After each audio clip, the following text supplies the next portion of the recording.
नहीं, ये बात ठीक नहीं है। कृष्ण का भक्ति या शिव जी की भी कृपा चाहिए, पार्वती की भी कृपा चाहिए। एकादशी को रखो तो प्रसन्न होंगे। वो ये कहेंगे, पार्वती कहेगी मेरे बड़े भैया का ये प्रिय व्रत को तुमने रखा, बहुत अच्छा, मैं बहुत प्रसन्न हूँ। बड़े भैया कैसे हो गए? कौन बता पाएगा बड़े भैया कैसे हुए, बताओ तो।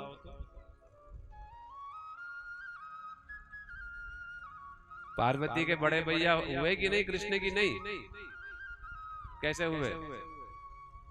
नहीं नहीं, पिछले बार समझाया थोड़ा थोड़ा, वो सब भूल गए, सब फुर हो गया।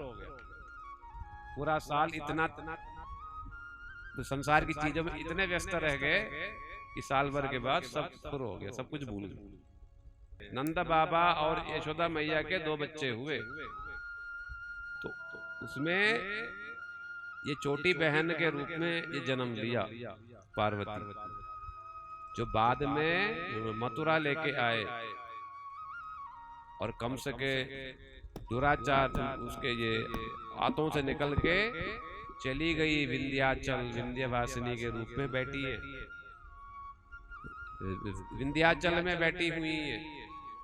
कहां पर? प्रयागराज और मिर्जापुर के, काशी के बीच में है। और पांडवों ने भी महाभारत में बताया, 2-2 बार दुर्गा की स्तुति की, उसमें बताया नंदपुत्री नंदपुत्री नंदपुत्री। तो इसीलिए वो भी प्रसन्न हो जाएंगे एकादशी का व्रत रखोगे तो व्रत रखा करो, बाकी मत रखो, एकादशी तो रख लो। थोड़ा बहुत फल फूल और पकौड़ी बना है जैसे, थोड़ा सा बना के ले लो, क्या मुश्किल क्या। और इसका कोई साइड इफेक्ट तो कुछ है ही नहीं, और लाभ ही लाभ, लाभ ही लाभ। कृष्ण को बहुत प्रिय है।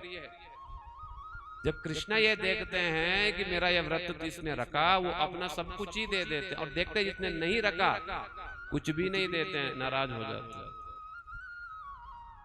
और शिव जी पार्वती भी बड़े प्रसन्न होते हैं। अब जितना सोमवार मंगलवार और वार रख लो, जो मर्जी रख लो, नवरात्र भी रख लो, इतने प्रसन्न नहीं होंगे जितना इस एकादशी को कोई रखता है, तो इतने प्रसन्न हो जाएंगे, शब्दों में कह नहीं सकते,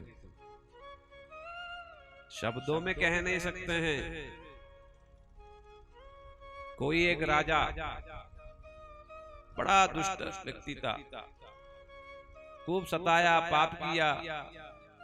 किसी समय शिकार के पीछे भागते भागते वो कहीं दूर चला गया अपनी सेना को छोड़ के। रात भर दिन भर कुछ खाया नहीं, और वो नदी को प्राप्त हुआ, नदी में नहाया और वहीं लेट गया। रात भर लेटने भी नहीं दिया, वहां पर जोर जोर से शब्द होने लगे, कीर्तन होने लगे, तो बैठ गया। दूसरे दिन सुबह जो है सेनापति सब ढूंढ के आए, महाराज जी कुछ खाने दिए, फिर वही पाप कर्म फिर जारी रहा। मरने के बाद जब गया यमलोक में यमराज जी के पास, चित्रगुप्त ने बताया महाराज इसने तो पाप ही पाप किया, इसको तो कुंभी पाक नरक में ऐसी कड़ाई में डाल के इसको कूटना चाहिए, तब भी इसकी बुद्धि सुधरेगी। महाराज जी ने बोला, यमराज जी ने कि फिर से एक बार देखो तो, ठीक से देखो।